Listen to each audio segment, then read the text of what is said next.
Hello, everyone. Welcome to another CII webinar. Thank you for joining us today. This is Jenny Bien.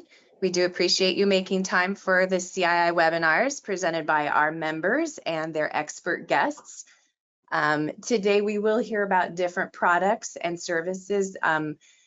We normally don't mention products and services by name. However, at some points throughout this presentation, you will hear that they're not an endorsement by CII. We're just learning about different cool tech that's on the horizon and making you all aware of it. So we do appreciate you joining us today to learn more about that. We will hold questions at the very end of this session. So if you do have questions, please use the gray control panel to enter your questions, and we will again take those at the end. If you have not yet, please do consider registering for our CII annual conference at the end of July in Nashville. You see the QR code there. That is where our research teams report out on stage. There's an innovation showcase where you can learn about other very cool tech in industry. And if you have any questions, please do reach out. On our next slide, we also are offering a boot camp on our best practices at CII. So this is ideal for somebody who's earlier in their career and wanting to get a deeper understanding of industry best practice. Feel free to reach out for more information about that as well. And then finally, I encourage you to join us for another webinar that's happening this week. It's on Thursday at 8 a.m. This is hosted by two of CII's executive committee members, Noe and Mike. Great information on best practices will be shared during this session. So without further ado, I'm going to go ahead and hand it off to our team here today. Gareth is with our technology committee. He's a leader there that brings wonderful content to the membership here, and he's going to go ahead and introduce his presenters today. Thank you. Good morning, everybody, and welcome to another CII webinar. I am the chair of the Horizon 360 subcommittee of the technology committee here at CII. My committee seeks to identify new cutting-edge technology-based solutions and innovative practices that can be implemented and are cost-effective to the member companies of CII. Today's webinar is focused on driving productivity through effective material movement. Effective material movement in construction has been revolutionized by modern equipment like cranes. Today, innovative technologies from companies such as Kiwazo and Versatile AI seek to further enhance our productivity in industrial job sites of the future. This webinar today is provided by both companies and their view on its relevance to meet the challenges faced in the construction industry. Facilitating the conversation will be Chris Hager, the founder of Deterministic Project Solutions, an independent consulting company with a commitment to delivering proven, data-driven, cutting-edge strategies that optimize project performance across the design and construction lifecycle. Chris brings more than 35 years of expertise delivering projects with precision and efficiency. We are very fortunate to have Chris, as well as our other presenters from Kiwazo and Versatile AI today. So to get us started, Chris, from your perspective, from your experience, how has the introduction of smart job site technologies changed how we move material in job sites today? Thank you, Gareth. It really has changed. When I think about it, is moving it more efficiently, and then also the ability to have the analysis of what we are able to do during the project and post project. You know, so often we do things, we plan for it, we execute it, and then a lot of times that information gets lost. This is here's an example of how we would have done stuff in the past. It's a 2-crane solution for 43,000 square foot floor plate that we needed a building throughput of 125 square feet per hour on this project, which is on the high end of moving. Next slide. And you can see what we were able to achieve in a month through detailed planning and execution. 2,900, almost 3,000 pieces of steel erected, up 10 floors, 2 floors poured, 1 floor fireproofed. Next slide. And with that, everything has to be timed almost down to the minute with your supply chain and through execution. You know, we say we live and die in this industry, we live and die by the hook. But in a lot of cases, we don't get to record that information. It's very labor intensive to record detailed information such as you're seeing right now, and it's not done automatically. And a lot of times that information can be lost or not trusted in the future. The one thing to understand too is a lot of times we're not optimizing the most important tools. We talk a lot about the cost, but we don't think about what's the value. And we really need to be thinking about dollar time. You know, a crane's moving at 300 feet per minute where a human's only walking at 240. That's 6 miles difference in the day. And we're burning at $1 million a day, that's $35 a second. Very few people understand how much is burning on these projects, and it's important for us to optimize that. Next slide.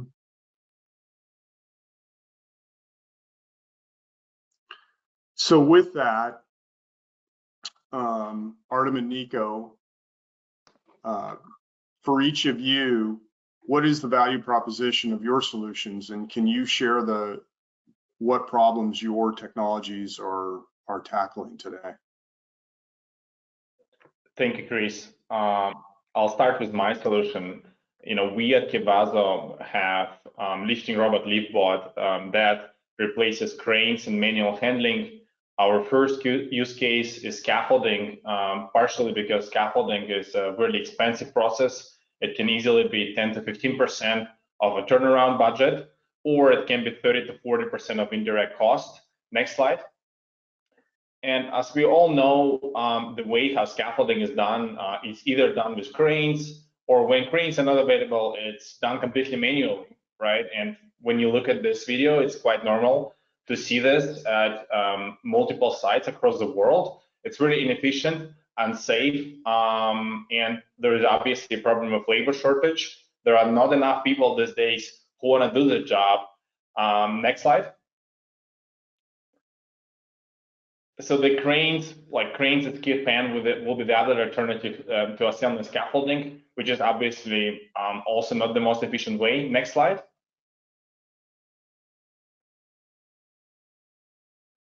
Next slide, please. Yeah, so the way we solve it, we have this lifting robot Liftbot that replaces both cranes and manual handling, and this way improving efficiency, safety, addressing the problem of labor shortage. And when our lifting robot Liftbot is on site, it collects operational data on how much weight was moved to which height, when it happened, what is the lift cycle, and that provides you with more transparency. Next slide. So when you look at Liftbot and you think, so what's the difference of this solution to anything else? The difference is the same as between a laptop and your stationary computer. In a sense of laptop, if you travel from point A to point B, you probably take your laptop with you and not your personal computer. So the same way with Liftbot, that is highly flexible in terms of the use. Next slide.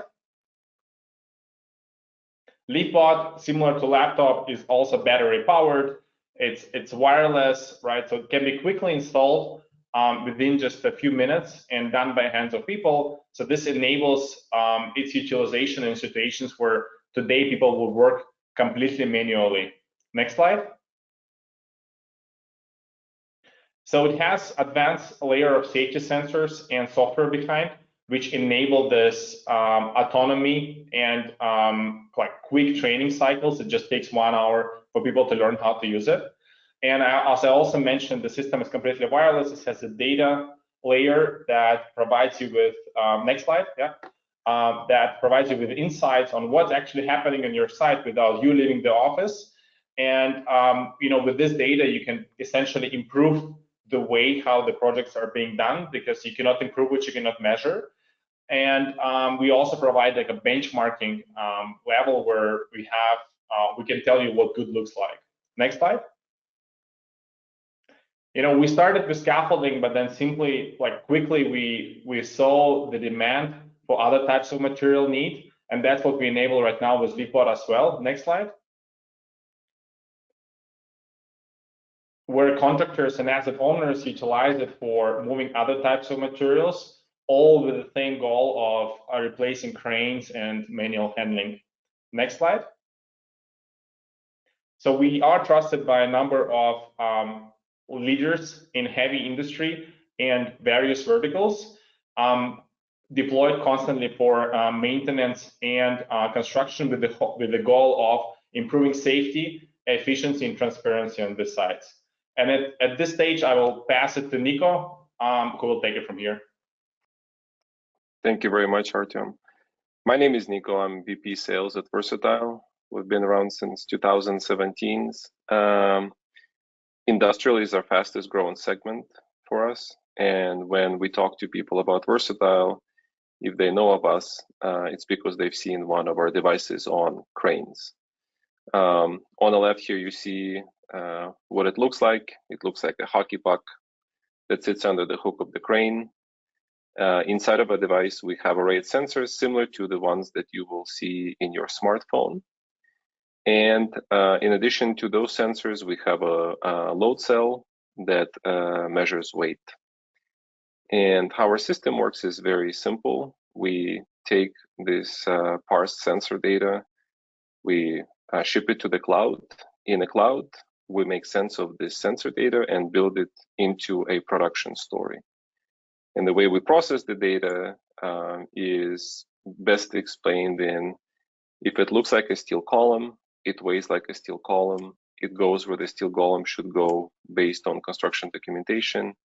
We assume it's that steel column. We then attribute that installation and status of this installation and status of this material back to your construction documentation, whether it's a BIM model or just Excel export, whichever way you track this. And that's what makes us unique, right?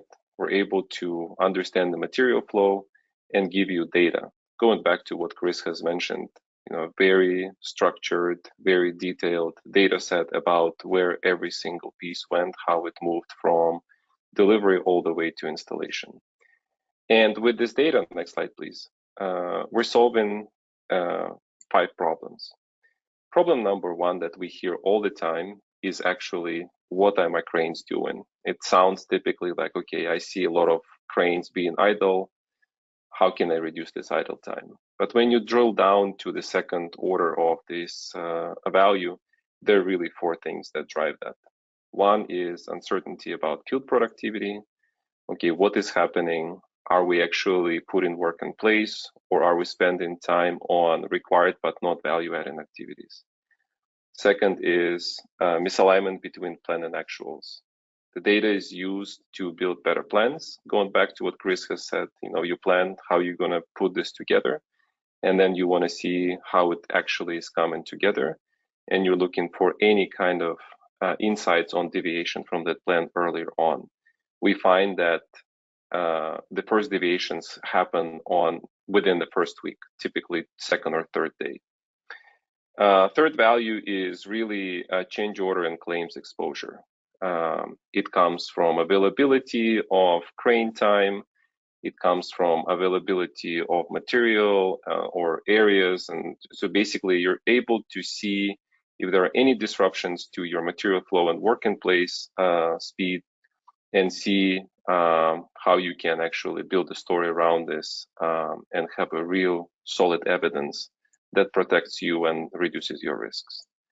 And finally, whether it's new construction or brownfield, we see that there are a lot of repetitive activities happening on site, and our customers are curious how they can share the best practices, how they can share these internal benchmarks and external benchmarks to drive those efficiency gains project after project. And that's where we do what we do. Very interesting. So this seems like it's not my my grandmother's project controls. You're taking it to the next level. And I like the part where everything's elemental based and movement. So how do these technologies like Versatile and Quazo complement the traditional project controls and really take it to the next level of industrialized construction? Yeah, from our perspective, there are really a couple of things, right? One is that we're removing biases. We're removing biases because there are no humans involved in building the data set with our solution, for example. That's very important because, you don't get distracted. Our devices are working day and night, rain or shine, and collect very structured data that you can use project after project because that data is applicable and comparable. Second is removing guesswork. It's really, we see a lot of times on the reporting that is manually reporting, you have a number, 60 every day, but we know statistically it's impossible to hit the same number for 180 days consistently. So we understand that sometimes we're reporting the plan, hoping that we're going to stick to that plan even if we're not. And finally, we're creating structure.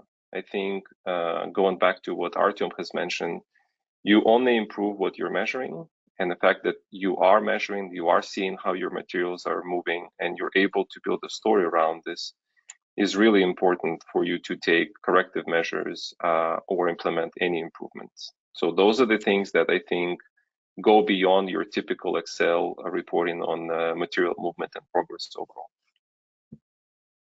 Yeah, and from my perspective, just doubling down on what Nika said, you cannot improve what you cannot measure.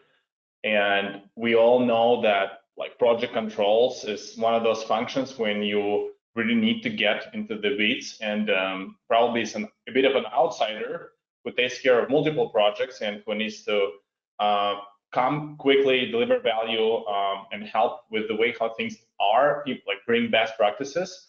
And you simply cannot do this without objective data. And having the data is just the key for being efficient and successful. And I'll say one more thing.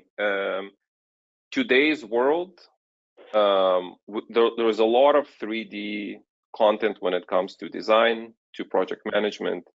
Having the ability to bring this information back to your source of truth that you were coordinating your work or designing your work, this ability to bring this seamlessly upstream all the way into fabrication or into design, that's really something that we've never been able to. Going back to you're not your mother's project controls or not your grandmother's project control. I think that's also one of the big changes that you see with solutions that we have today on the market.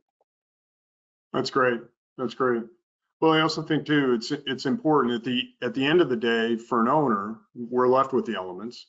And I think for a lot of designers, when you start to make it elemental based rather than labor based, they're more engaged, as they're doing it. So what are the most common bottlenecks in material movement, and how can this data, what have you guys seen and seen with the data analysis that you've been able to do to help resolve and keep them from escalating? Yeah, I mean, from our perspective, the way we see things, material movement is always the bottleneck, right? I've been in construction robotics space for over 10 years, and when we were starting with Kivazo, we simply saw that construction is all about getting material where it needs to be and applying it. So it's really material movement is one of the core activities, one of the really core things that belongs to any construction site. So we started looking at the way how we can impact it, how we can improve it. And we started searching for examples of where it was done successfully.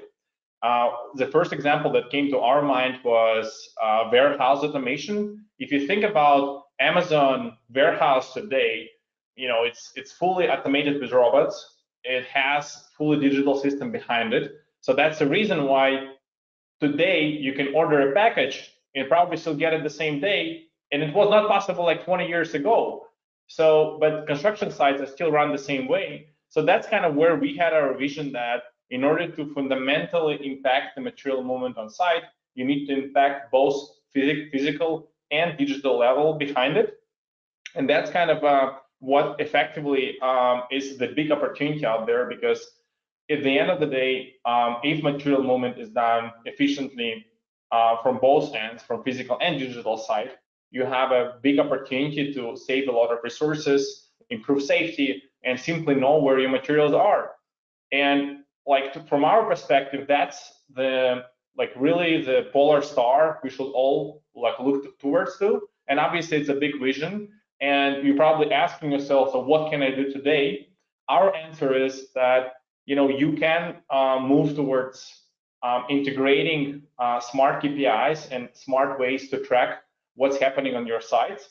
Because at the end of the day, like coming back to the same topic, you cannot improve what you cannot measure. Right. Great. Nico? Yeah, I think today, the way that the job sites are being delivered, there is a very big emphasis on planning. And I think there are a lot of solutions that allow you to have a solid plan before you're actually mobilizing on site. And building this plan, right now we're seeing there's a lot of tribal knowledge. There are a lot of folks who know how to best, they're using their past experience, their expertise to put a really solid plan together. But not often this plan actually happens all the way through, right? So, and when it doesn't, it goes back to very simple things. Communicating the plan. Does everybody know? Because this is a chain of communication that goes all the way from somebody offsite who put this plan together to the very last person who is actually rigging your material, right? Everybody needs to be aligned on that. That's really difficult to achieve, especially on some of the massive sites that you guys are working on, but where we see, for example, 15, 20, 60 cranes. It's really challenging to just basically communicate. So communication is one. Digital truth.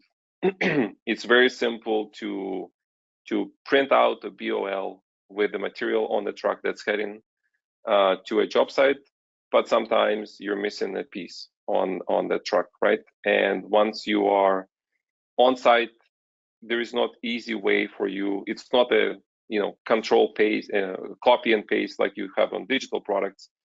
You need to go back and need to drive that piece of steel, another 1,200 miles to get to that project or whatever that is. So having the game plan that is real is important, and we see challenges in that.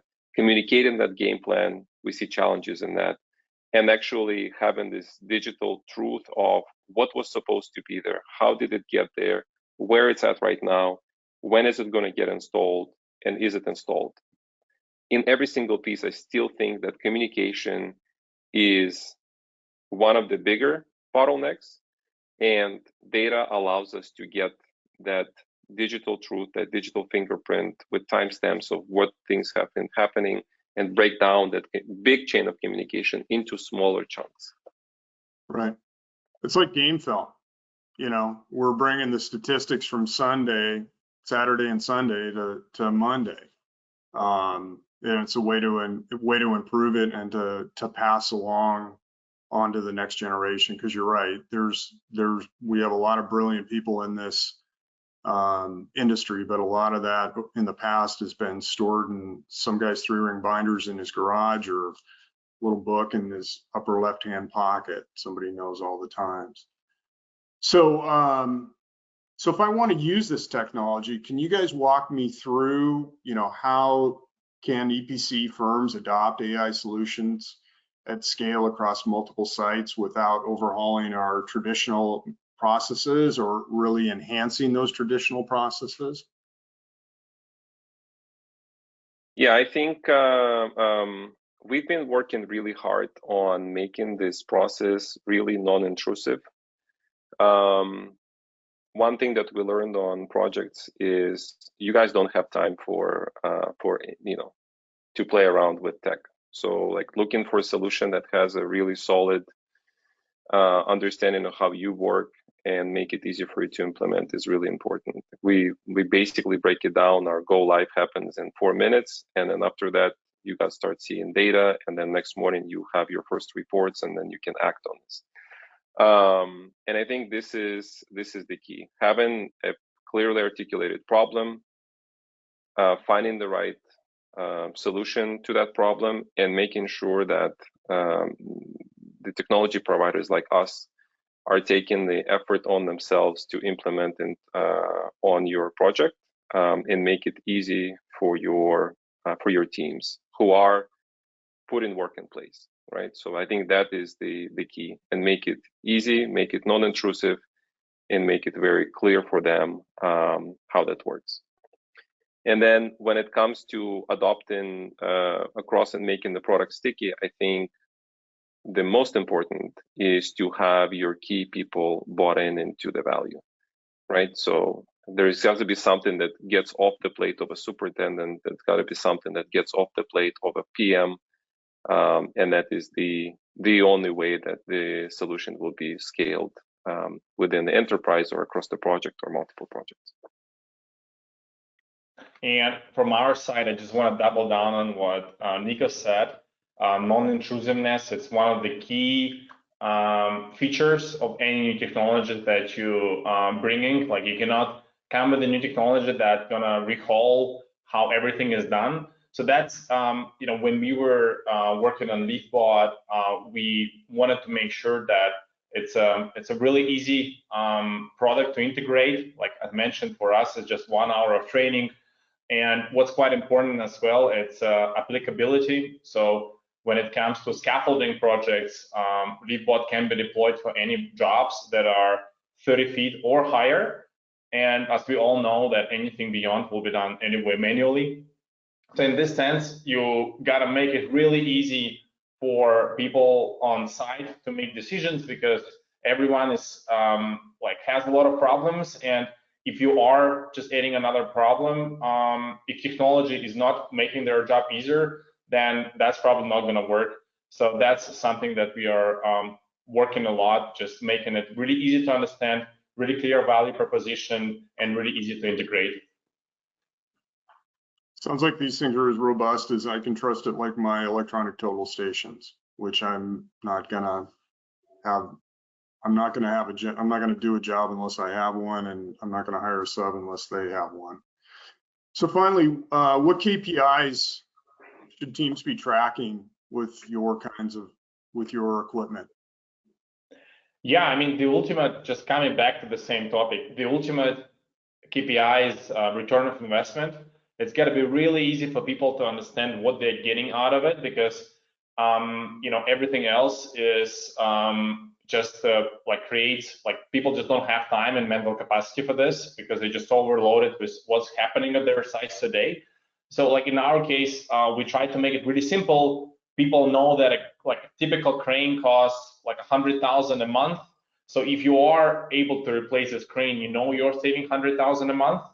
And that's what drives the main value. Obviously, there are also second order of economics, such as safety and schedule. And this is something that also should not be forgotten. But in our experience, the first layer, what usually defines whether technology is going to get deployed or not. And Nico? It's very simple. I think from your guys' perspective, there are really two things that are important. Risk, that is probably more of a schedule concern, and budget, which is a dollar concern. So when you talk KPI, it's really just the dollars and days. Very simple. Well, when I'm paying 8% interest, it's my carrying costs on a major project can be costing me, $20-30 million a month. Anything to increase my throughput, since I'm paying I pay interest at 168 hours a month or a week, and I'm only working 40 at 4-to-1 ratio. And I need great productivity. So Exactly. thank you, But even gentlemen. goes back to your $35 a second, Chris. Yes, no, I always like my superintendent to know there's 28,800 seconds in an 8 hour. They need to think in seconds. That's when you know that you've got a good one, and they're planning and executing, because that's how these are massive numbers. And that's, a $21 million month today. Those are small jobs compared to a lot of, I've seen 100 and we start doing it in 13 cents a millisecond on some of these massive mega projects. So, well, thank you, gentlemen. Well, we got a few Gareth? questions from the audience that I kind of wanted to share with the team here. So Artem, what is the process of onboarding a project with Kiwazo, right? What are the requirements? Also, any specifics on insurance policies that you would need to operate it? Yeah, excellent question. So as I mentioned, on our end, it's a really simple process. We are trying to be as less intrusive as possible. So any job that is 30 feet or higher, like for scaffolding, works. If you want to transport other types of materials, we can also install our system directly on assets. We can attach rails for that, and there are some technical details to be checked, but this is all really easy and simple process. From the insurance perspective, we are operating in both North America and the US and Europe. So we do have entities, and we are taking care of liability that related to our product. We also, another thing, we also partner with contractors quite often, so that we make sure we enable them to bring the solution to your sites. That's just another avenue to do it. We are partnering with the leading softcraft providers in North America already today. So happy to discuss this, on after the call. Excellent. Nico, is that the same for you? Is onboarding Versatile AI? Is it as simple as that? Yeah, we have even less risk, I think, from the perspective of onboarding, because we are going under the hook of the crane. All of our devices are built at Crosby facility. We use Crosby load cell. We suggest using Crosby rigging. So from insurance standpoint, there is nothing else that needs from your end. And everything is certified, everything is ready to go. So it's pretty straightforward and simple. There is really nothing to it. It's just providing us some information about the project. And then, like I said, going on the hook takes about 4 minutes for a certified rigger. And then you start seeing our product already working. So, yeah. So a lot of the times, the application like this, its success is going to be based on how seamless it can fit into the practices of the organization.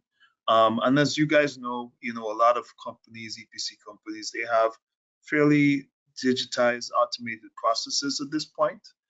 So Nico, with your tool solution, how automated or do you guys have the integrations necessary to integrate with tools like P6 or Jovix, stuff like that? Yeah, we have solutions to bring the information back into the systems of record for existing customers. Yeah, we have a way to bring the data in. We find that our customers are typically, especially big ones like you guys here, have a lot of in-house solutions. And once we have more than single job site, I think we can definitely build automated way, but the easiest start is always a very simple export of the raw data that you can import back into your systems in a matter of minutes, and then start seeing value. And then from there, we can map out exactly what needs to happen from your perspective. But today we can bring data back to Procore, we can bring data back to ACC and P6. Artem, do you have any type of strategic integrations with other software solutions as well? That's similar to Nico case. Pretty simple process can be done via API. So can simply bring our data to any of your legacy systems. And we also to make it simple, to make your life simple, we also set up proactive reports that can be just sent to you via email, right? So you can just get like daily, weekly, monthly reports with a quick overview. So like kind of to really shortcut this process of you getting approvals on your corporate and getting that integrated. Arthur, we had a couple questions on the effective weight of the lift and can it be used to transport people, as well as, I think we just wanted some clarifications on can you rent the, do you have like a commercial model that allows it to be rented? Yeah, absolutely. We can lease it to you. We can sell it. So there are like multiple commercial models on that end. In terms of the lifting capacity, we are today at 220 pounds. So it is like 220 pounds with 140 feet a minute. The system is also autonomous, so there are a lot of steps which are automated. So when it comes to any soft craft activities like scaffolding, installation, painting, abatement, or transporting mechanical components like small valves, equipment, tools, that's usually the use cases we are using. That's kind of where asset owners and EPCs and service providers see success with. Excellent. So for versatile AI, Nico, I think there was a question of just clarifying, does your application only track material attached to cranes? What about if you're loading systems onto trucks or other types of hauling mechanisms? Right now, the production platform only tracks anything that is moved with a crane. So if you're offloading a truck with a crane, we will know that you're offloading a truck. If you're loading a truck, we'll know you're loading a truck. And we recognize around 6,000 different elements. And we recognize around 200 different activities, but most of them are actually installation, moving material, staging material, shakeouts, all of this other tasks that are happening on site. So the rule of thumb is if you're doing it with a crane, we'll know about it. If you're not doing it with a crane, we can know about this because we may see it while we are performing some other work with a crane. But yeah, I would still go by, if it's done with a crane, you know everything around this. And that's the way to look at that. I felt that you guys did an excellent job emphasizing how important it is, to establish rules of credit, to track that effectively in both of your applications. But I guess there was some clarifications that the team wanted to understand, in integrating this with maybe like say P6 or other tools that the construction team is using to track progress. Do you guys have mechanisms to make it easier for that to be done, or is it still doing manual exports of Excel files to track the rules of credit? For us on P6 right now, we're providing you whichever way export you want. Sometimes people are asking for CSV, sometimes the people are asking for Excel. That is the way, and then you bring it into your system. The main reason for that is P6 tends to be very sensitive and folks are not easily opening it up. But again, like for larger firms, if they want to go down that route, we can set up automatic transfers. But realistically, we're seeing people still wanting to double check and make sure that they are in control of this data transfer, right? Because a lot of that has to do with financial implications and schedule implications and transparency for all of the stakeholders. So it's not that we can't do it, but sometimes there is a little more risk aversion on the user standpoint where they want to have a little bit more of a control and do it themselves. But technically it is possible. So yeah, Artem, is the same for you? Yeah, pretty much the same. The technology allows automatic exports. This can be easily set up via API. So Yeah. And I think this question is for all of you guys, and Chris, you included. You know, we had this discussion more around, driving productivity, improving efficiency, of moving materials around a job site. But I want to hear your perspective on, these technologies. How can it improve our safety culture and reduce, safety type incidents at job sites? Maybe you could start with Chris.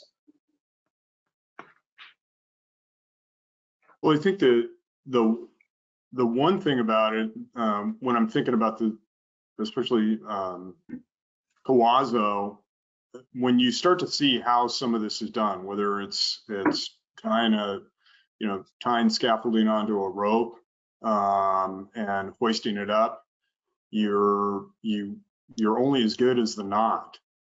And I've seen things fall. There's a lot of situations where people are standing below loads, or when you start to see the people handing piece to piece, things get wet, it slips.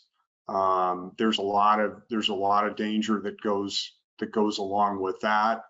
And then if I'm replacing that unit with a crane, flying equipment into having somebody receiving it on staging with winds and all the other things that go along with that, and on rigging it, it's a very dangerous what they're doing. And we don't plan for injuries, we don't plan for accidents, but they happen, and it's awful. So I think anything we can do in those situations to make it a much more predictable outcome, and this kind of technology helps that. And we still need humans on one end or the other, but I don't have to have somebody underneath that load and that risk. And then for the crane part of that, we do live and die by the hook. And I really see it as a training opportunity too, for us doing our efficiency. Things are much more controlled. And the other part, we talked a little bit about this $35 a second. Anything we can, that pressure of that money, I can't tell you how many times I've been, out on the job and somebody said to me, hey, Chris, I'm like, why are we doing this? It's unsafe, the pressure of that. And, it's like, hey, Chris, I'm just trying to make you a buck here. I'm like, there's nothing you can do unsafely that would ever make up for the risk of an injury. So having vision into what's happening, being able to analyze it, better planning, because so often times when we start to do a root cause analysis, a lot of it is we didn't have the right tool at the right time, and we were just trying to get this done. It was one last pick on a rainy day, and you can't ever take that back. So this kind of technology is an important one, to actually reduce risk, analyze it, see what's going on, and understand that this is a professional business that we're in, and really raise the training too, because a lot of times there's an educational part that goes to this, and we're not always passing this information along. We're not always learning from our next jobs and passing it off to the next generation. This kind of computerized information will be, gives the code and the knowledge to the next generation. So, Nico? Yeah, we have, I love this topic. We have 3 very interesting use cases, which we called safety and compliance. The lowest hanging fruit is always from a compliance standpoint. We often hear limitations around cranes in terms of stop and start times, no fly zones, things of that nature. That's easy for us to track, so that you will see how your crane is moving and how your loads are moving, and so on and so forth. Second is the other two are safety related.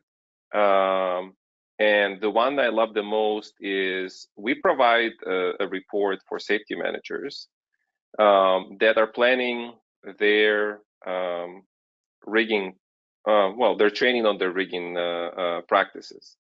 And every safety manager we spoke with has an idea, like, okay, this rigging should take 1 to 3 minutes.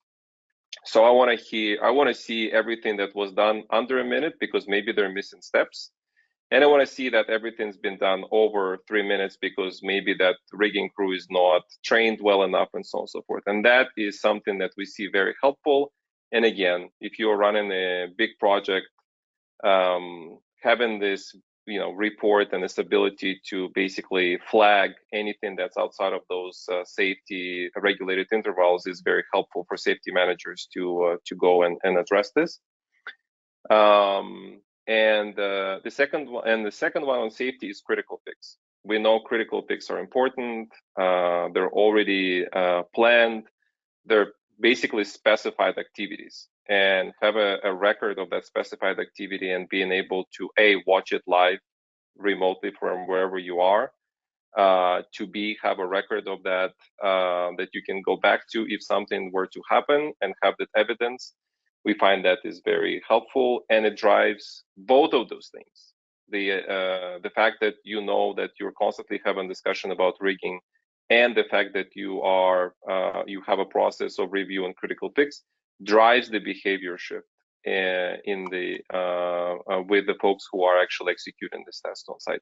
And that behavior shift, of course, contributes to a safer and more compliant environment on site, that ultimately goes back to driving that work in place. Last thing you want is the job site shut down because of a safety incident, right? So, yep. Adams?